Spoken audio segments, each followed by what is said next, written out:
주님, 2017년도에 첫 예배를 하나님 앞에 올려드립니다. 마음을 낮추고 또 눈은 하나님께로 향하고 우리의 마음을 주께로 올려 하나님께서 받으실 만한 제물로 드리기를 소원합니다. 말씀을 통해서 저희들에게 하나님 은혜의 빛을 비추어 주시옵소서. 가난하고 또 연약한 저희들 마음 가운데 말씀의 위로를 또 말씀의 진리를 허락하여 주시옵소서. 이 교회가 하나님 말씀 가운데 든든히 설 수 있게끔 주일마다 또 날마다 저희들에게 은혜 베풀어 주시옵소서. 주 예수 그리스도의 이름으로 기도합니다. 아멘. 지난해 저희 교회의 모토는 걸음이 되자였습니다. 걸음이 되자, 성경에 나오지 않는 얘기지만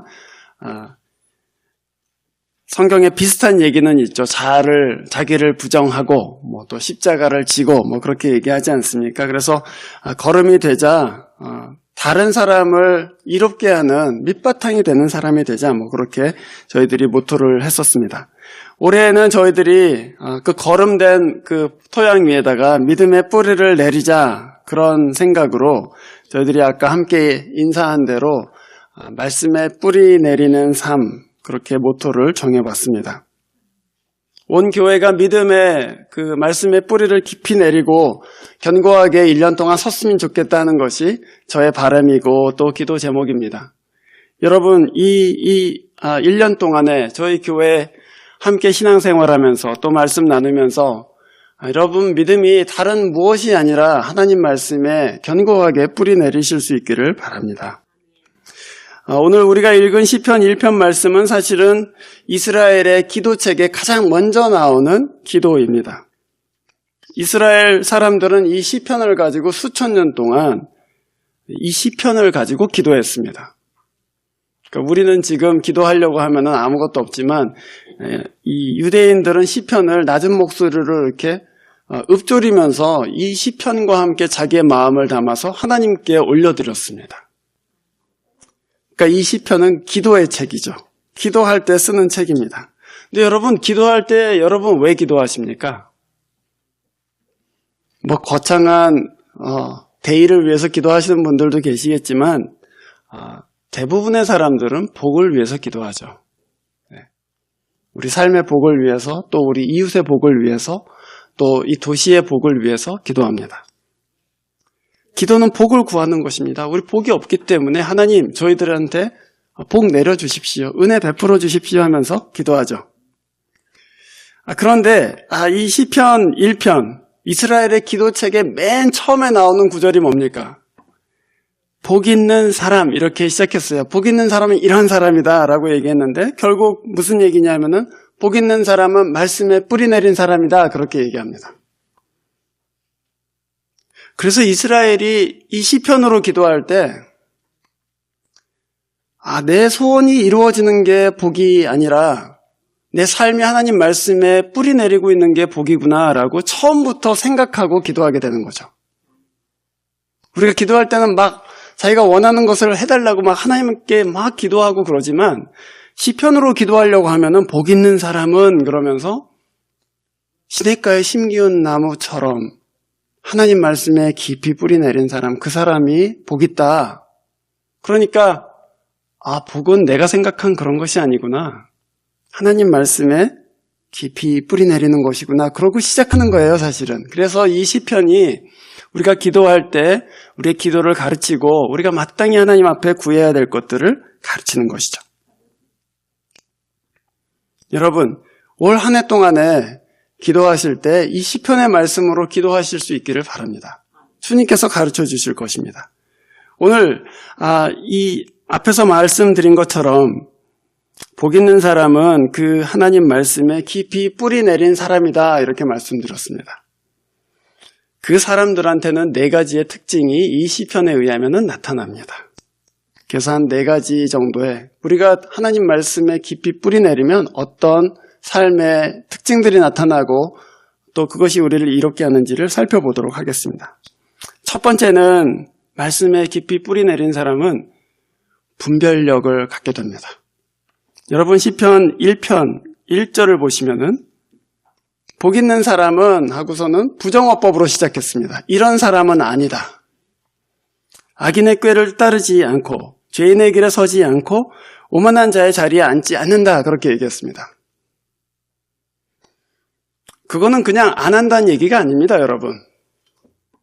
복 있는 사람은 악인의 꾀를 들었을 때 이건 내가 따라서는 안 되는 것이구나 라고 분별한다는 얘기입니다. 복 있는 사람은 죄인의 길로 가자고 청할 때 그 방식은 하나님 앞에 바르지 못하다라고 분별하는 사람입니다.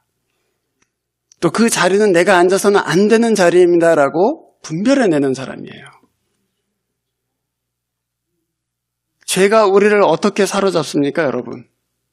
처음에는 악한 꾀로 우리를 조언하고 이렇게 하면 잘 된다고 이렇게 얘기하죠. 그러다 조금 그 조언을 받아들이게 되면 그럼 그 길 가운데 서봐라 그렇게 얘기합니다. 그래서 삶의 방식이 죄의 방식으로 바뀝니다. 맨 마지막에는 어떻게 돼요? 오만한 자의 자리에 앉아버립니다. 처음에는 조언에 귀를 기울이고 두 번째는 삶의 방식을 받아들이고 나중에는 교만한 자의 자리에 앉아버려요. 그것이 죄가 우리를 사로잡는 방식입니다. 하나님의 말씀에 뿌리 내린 사람들은 그거는 내가 앉을 자리가 아니구나. 그거는 내가 가서는 안 되는 길이구나. 그거는 내가 따라서는 안 되는 조언이구나라고 분별하게 되는 것입니다. 로마서 12장에 보면은 바울이 이 세대를 본받지 말고 하나님의 뜻을 분별하라 이렇게 권합니다. 그런데 분별의 조건으로 뭐라고 하냐면 마음을 새롭게 함으로 변화를 받아라 이렇게 얘기했죠. 근데 여러분 마음을 새롭게 함으로 변화를 받는 게 어떻게 가능합니까? 내가 스스로 마음을 새롭게 할 수 있습니까? 내가 스스로 마음의 변화를 갖고 올 수 있습니까? 사실은 말씀을 깊이 받아들이기 시작할 때 내 마음에 변화가 찾아오는 것이고 내 마음이 새롭게 되는 것이죠. 그래서 새로워진 마음으로 내가 가야 될 길을 분별하게 됩니다. 내가 앉아야 될 자리를 분별하게 됩니다. 여러분 사도행전 7장에 보면은 초대교회의 집사였던 그 스데반이 순교하는 장면이 나옵니다. 여러분 잘 아실 것입니다. 스데반이 돌에 맞으면서 맨 마지막에 뭐라고 얘기했죠? 주여 저들의 죄를 저들에게 돌리지 말아주십시오. 이렇게 하면서 죽었습니다. 누가 연상되십니까, 여러분? 예수 그리스도가 연상되시죠? 그래서 사람들은 스데반이 예수 그리스도를 너무 사랑해서 그 삶을 묵상하고 그 십자가에 달린 모습을 묵상하고 하다가 예수님이 하셨던 그 말씀, 저들의 죄를 돌리지 말아 주십시오 하는 말씀이 자기의 말이 돼서 나왔다고 얘기합니다. 하나님의 말씀을 우리가 깊이 묵상하기 시작하면 처음에는 그게 하나님의 말씀이었는데 내 마음에 품고 있으면 어느 순간 내 말이 돼서 내 입을 통해서 그 말씀이 나오게 됩니다. 그래서 분별하는 거예요. 많은 사람들이 고문당할 때 고문하는 사람을 향해서 저주를 퍼붓습니다. 너 나중에 하나님께서 지옥에 보내실 거야. 그러고서는 이렇게 저주를 퍼붓는단 말이죠. 그런데 스데반은 그 악한 순간에 자기 마음속에서 저주가 나온 것이 아니라 용서의 말이 나왔습니다. 왜 그렇습니까? 그리스도의 말씀을 깊이 마음속에 품고 있어서 그 상황이 됐을 때 그리스도와 똑같은 말을 자기가 할 수 있게 되는 것이죠. 그게 바로 말씀을 깊이 이해하고 또 뿌리 내린 사람들이 갖게 되는 분별력입니다. 자기의 본능대로 살지 않아요. 분별해서 말합니다. 두 번째로 말씀에 깊이 뿌리 내린 사람들은 말씀 즐거워합니다. 말씀의 진리를 알게 되면서 깨닫게 되면서 그 말씀을 너무나도 사랑하게 돼요. 사실은 이 말씀이 얼마나 이렇게 아름다운가, 이 말씀이 얼마나 이렇게 참 좋은가 하면서 그걸 기뻐하고 즐거워하고 그것 때문에 박수를 치고 찬송을 부르게 됩니다.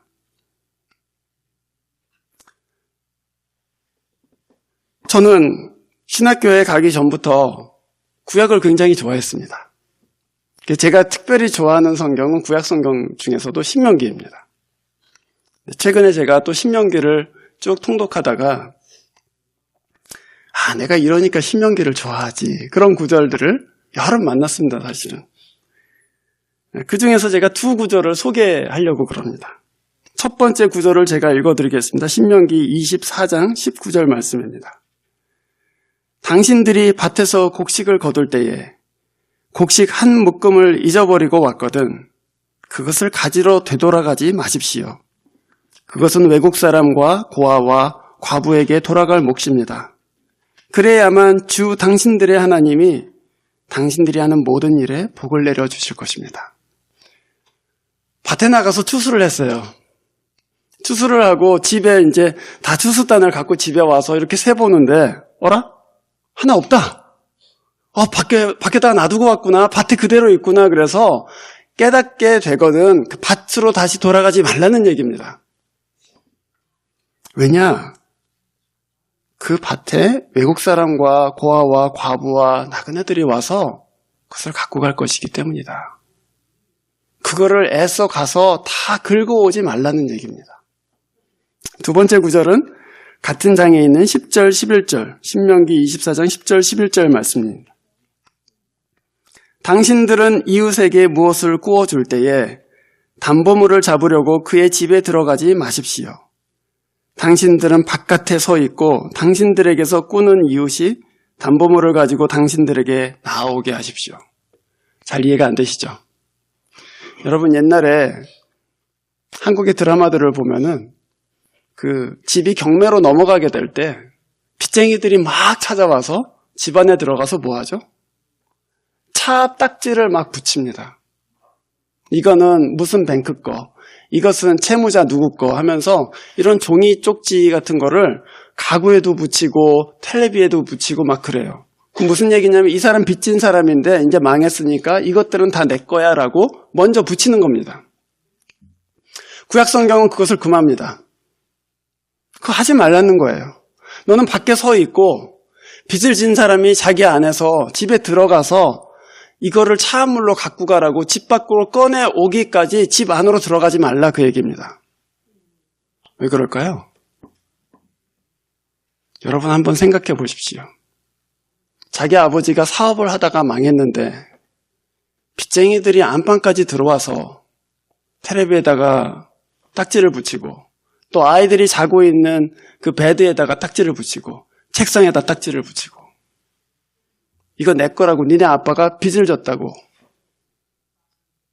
그러면은 아버지는 그 집에서는 너무나도 무력한 존재가 돼버리는 거죠. 하나님께서는 네가 아무리 빚에 쪼달려도 그거를 내가 보호해주마 그러고서는 구약성경에 빚쟁이들이 집안에 들어오지 못하도록 아예 금지하셨습니다.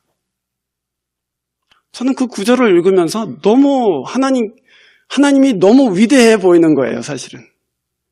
하나님은 이렇게 낮은 자들의 존엄까지도 생각해 주시는구나. 하나님께서는 우리가 다 긁어서 자기 것으로 배부르지 않게끔 나그네를 위해서, 고아를 위해서 깜빡 잊고 온 것을 찾으러 가지 말라고 하시는구나. 거기 하나님의 마음이 느껴지는 거예요.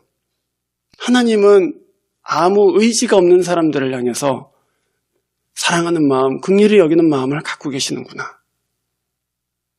그래서 저는 그 말씀을 읽으면서 하나님이 만약에 이 세상을 완전하게 통치하실 때가 오면은 그 세상은 얼마나 아름다울까.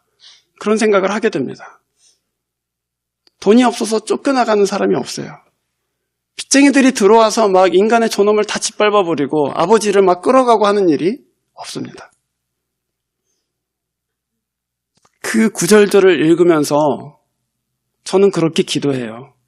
하나님의 나라가 임하게 해 주십시오.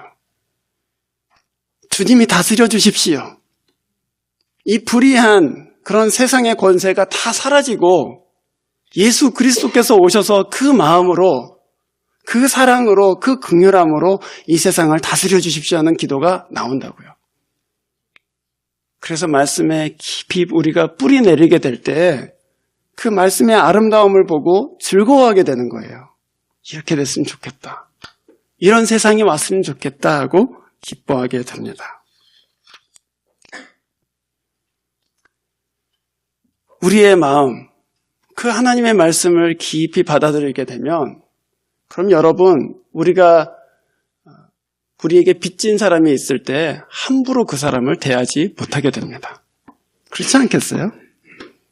하나님이 이것을 막아놓으셨는데 하나님이 저 빚에 쪼달리는 사람을 물론 나한테 돈을 빚졌지만 저 사람을 하나님께서 그 존엄성을 인정해주고 계시는데 어떻게 함부로 그 집에 들어가서 행패를 부려요? 못하게 되죠. 그렇게 해서 우리가 사실은 참 사람이 되어가는 것입니다. 여러분, 여기 한국인이 아닌 분들한테는 제가 죄송스럽긴 하지만 한국에 그 시조설화가 있습니다. 단군설화라는 곳이 있습니다. 거기에 보면은 곰하고 호랑이가 나옵니다. 곰하고 호랑이가 하루는 하늘로부터 음성을 듣는데 무슨 얘기냐면은 네가 앞으로 100일 동안 마늘과 쑥만 먹고 있으면은 사람이 될 것이다. 이렇게 얘기합니다. 그래서 곰하고 호랑이하고 동굴 안에서 쑥하고 마늘을 먹기 시작해요. 생각해 보십시오. 호랑이가 쑥과 마늘을 까먹는다. 말이 안 되죠? 그런데 곰은 그냥 곰처럼 버텼어요. 그래서 100일 동안 쑥하고 마늘을 먹고 사람이 되었습니다. 그런데 호랑이는 그거 버티지 못하고는 난 못 먹겠다 그러고서는 도망갔어요. 그러고서는 그냥 호랑이로 남았습니다. 제가 어렸을 때는 뭐 이런 황당무계한 소리가 있나 이렇게 생각을 했죠. 근데 제가 성경을 쭉 읽다 보니까 그게 곰이 사람 된 얘기가 아니구나. 사람 같지 않은 사람이 사람 된 얘기구나. 곰이 먹을 수 없는 것들, 호랑이가 평소에는 먹을 수 없는 것들, 그걸 먹었어요. 100일간 먹었어요. 그랬더니 사람 같지 않은 사람이 사람이 됐다는 얘기죠. 금수 같은 사람이 사람이 되었더라. 그런 얘기입니다. 여러분, 무엇을 먹고 계십니까? 무엇을 먹고 계십니까? 우리가 섭취하고 있는 게 뭐냐고요?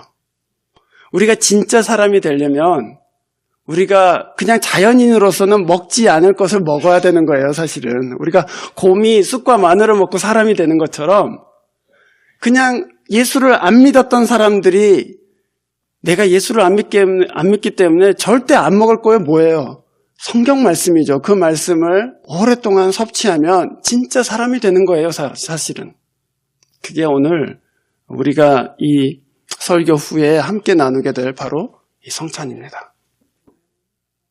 우리가 먹을 수 없는 것이었으나 먹게 되는 것. 그걸 먹고 참 사람이 되는 것이죠. 세 번째로 이 시편은 하나님 말씀에 깊이 뿌리 내린 사람은 하는 일마다 형통할 것이다 이렇게 말했습니다. 그게 3절이죠.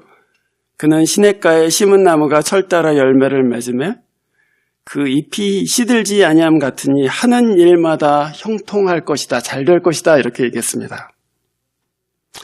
그런데 잘 살펴보면 그냥 물가에 있는 나무라고 얘기하지 않았습니다. 물가에 심기워졌다 이렇게 얘기했습니다. 누군가 다른 곳에 있었던 나무를 옮겨다가 거기다가 심었다는 얘기입니다. 말하자면 하나님께서 우리를 예수 그리스도의 물가에 심어주셨다는 얘기입니다. 딴 데 있었어요. 광야에 있었고 무지한 곳에 있었어요. 어두움 가운데 있었어요. 그런데 하나님께서 그것을 파내서 내가 너를 그곳으로부터 파내서 예수 그리스도의 물가에다가 내가 심어주겠다 하고서는 우리를 심어주셨다는 얘기죠. 그 나무의 생명은 어디에 있습니까? 나무 자신에게 있지 않습니다. 그 나무의 생명은 그 나무의 뿌리가 닿고 있는 그 물가에 있어요. 그 물을 흡수함으로써만 그 나무는 진짜 나무가 되는 것이죠. 하나님은 우리를 그리스도의 물가에다 심어 놓으시고 너는 이제 그리스도로 인해서 살아라 그렇게 우리를 바꾸어 주셨습니다. 그래서 그 그리스도께 뿌리를 내리고 살면 오늘 이 말씀처럼 3절 맨 끝에 있는 것처럼 하는 일마다 형통할 것이다 이렇게 약속하고 계십니다. 그런데 하나님의 말씀을 우리가 받아들이기 시작하면 아까 처음에 말씀드린 것과 같이 복에 대한 사고 자체가 바뀌게 됩니다. 구약성경에 요셉이라는 사람이 나옵니다. 이 요셉은 처음에는 복된 사람이었어요. 그래서 12형제들 중에서 아버지한테 제일 많이 사랑받은 그런 사람으로 컸습니다.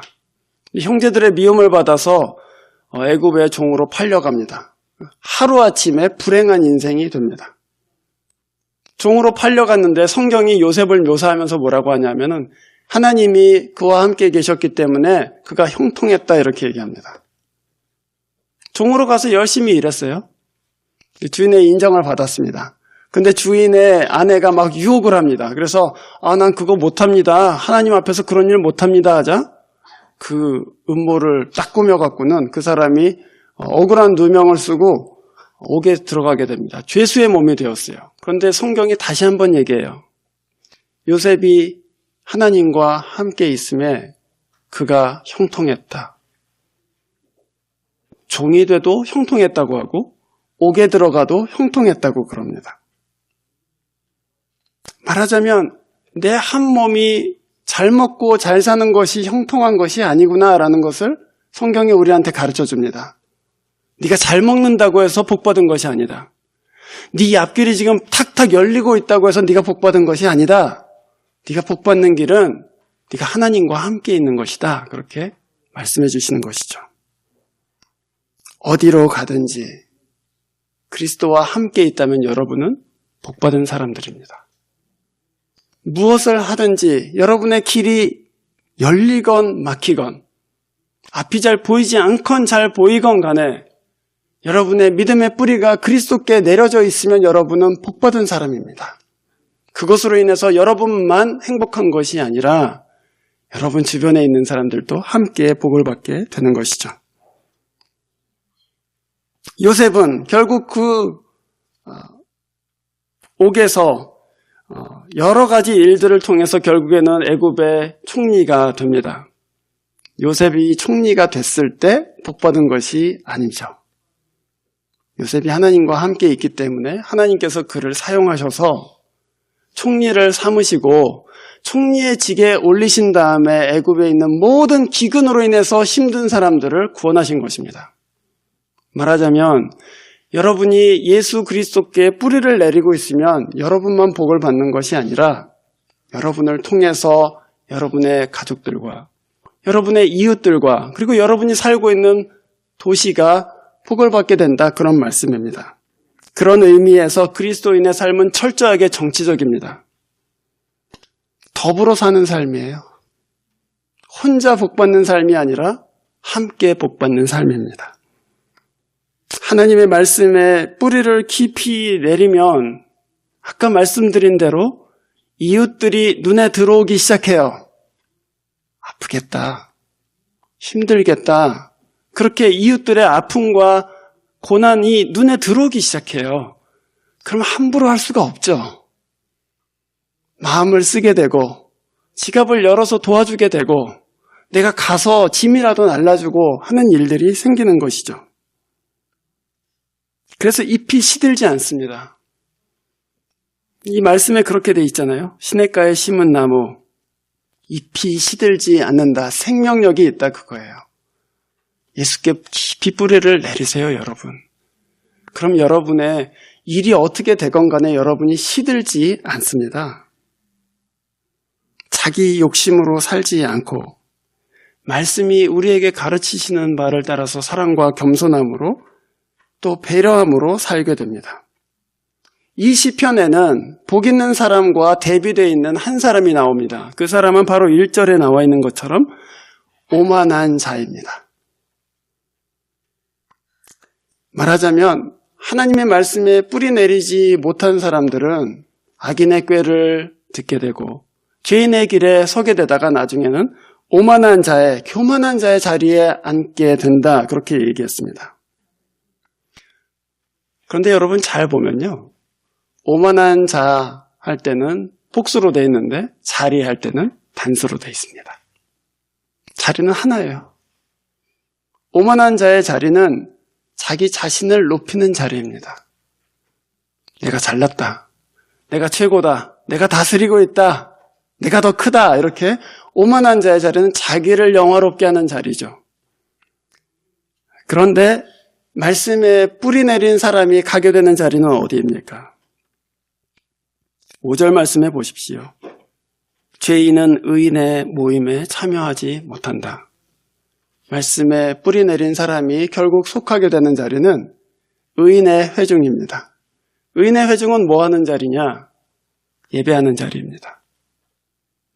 그 자리는 혼자만의 자리가 아니라 같이 있는 자리입니다. 그 자리는 자기를 높이는 자리가 아니라 하나님을 높이는 자리입니다. 말씀에 여러분이 깊이 뿌리를 내리면 여러분은 절대로 자기를 높이는 자리에 서지 않습니다. 그리고 함께 모여서 우리의 주인이신 하나님을 높이는 자리에 함께 서게 됩니다. 여러분, 우리의 삶은 결코 혼자서 사는 삶이 아닙니다. 우리는 더불어 살고 있습니다. 더불어 숲을 이루고 사는 것이 그리스도인의 삶이에요. 그 사람들은 다 말씀의 뿌리를 내리고 있기 때문에 우리가 형제 자매인 것임을 압니다. 그리고 다 그리스도를 통해서 생명을 얻고 있기 때문에 자기 자신을 드러내고 높이는 것이 아니라 함께 우리의 주인이신 예수 그리스도를 높이는 자리에 서게 됩니다. 마지막으로 오늘 시편 1편은 말씀에 깊이 뿌리 내린 사람은 굳게 선다고 얘기합니다. 본문 4절 말씀을 보면 이렇게 되어 있습니다. 그러나 악인은 그렇지 않으니 한낮 바람에 흩날리는 쭉정이와 같다. 겨와 같이 날아갈 것이다. 그렇게 얘기했어요. 악인의 삶은 굉장히 가볍습니다. 세상이 이리 흔들리면 이렇게 흔들리고 저렇게 흔들리면 저렇게 흔들리는 게 악인의 삶입니다. 세상의 풍조에 절대 저항하지 않습니다. 오히려 그 풍조와 함께 부를 쌓고 그 풍조와 함께 명예를 추구합니다. 그래서 사실은 잘 사는 것처럼 보입니다. 권세를 잡기도 하고 돈이 많아지기도 하고 다른 사람을 호령하는 위치에 있기도 합니다. 그런데 하나님 눈에는 그 사람들이 하나도 무게가 없는 겨와 같이 보인다는 것이죠. 그 사람들의 삶은 겨와 같다 그렇게 주님께서 말씀하십니다. 그들은 아무런 무게를 내 앞에서 가지지 못하여서 그냥 날아가는 인생과 같다. 그런데 말씀에 뿌리 내린 사람은 어떻게 돼 있어요? 시냇가에 심은 나무와 같다 이렇게 얘기했습니다. 말씀을 우리 영혼에 받고 뿌리를 깊이 내리기 시작하면 우리는 나무와 같이 됩니다. 그래서 잘 자라요. 땅에 깊이 뿌리를 내렸기 때문에 바람이 불 때 흔들릴 수는 있습니다. 가지가 흔들리기도 하고 조금 더 센 바람이 올 때는 가지 중에 어떤 가지는 부러지기도 하죠. 하지만 쓰러지지 않습니다. 또는 날아가지도 않습니다. 말씀에 뿌리 내렸기 때문이에요. 여러분이 말씀에 뿌리를 내리기 시작하면 분명히 바람이 불 것입니다. 그 바람이 여러분의 어떤 가지들을 막 흔들지도 모릅니다. 그리고 제가 말씀드린 대로 여러분 삶의 어떤 부분들은 그 바람 때문에 꺾어지기도 하고 그래서 마음이 아프기도 할 것입니다. 그러나 여러분 가지가 흔들린다고 해서 여러분 나무 자체가 흔들리거나 날아가는 것이 아님을 기억하셔야 됩니다. 악인은 근본이 없기 때문에 하나님께서 입김으로 부시면 날아가 버리지만 의인은 절대 날아가지 않습니다. 아무리 세상에서 보기에 변변치 않게 보여도 이 말씀에 깊이 뿌리를 내리시면 하나님 보시기에는 단단한 나무와 같이 자라는 것이죠. 저는 이 교회의 모든 교우들이 올 한 해 그렇게 말씀에 깊이 뿌리를 내리고 잘 자란 나무와 같이 성장하기를 바랍니다. 우리 모두가 흔들릴 수 있죠. 하지만 이 말씀이 나를 붙잡고 있기 때문에 이 단단한 땅이 그리고 이 넘치는 물가가 나에게 영향을 주고 나를 세우고 있기 때문에 흔들리지 않는다. 그런 하나님께서 주시는 위로, 또 하나님께서 주시는 자신감으로 사실 수 있기를 바랍니다. 그 말씀이 여러분들을 붙드실 것입니다. 그 말씀이 여러분을 부욕해 하실 것입니다.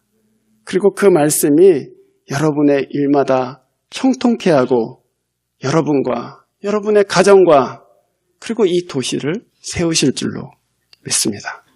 기도하겠습니다.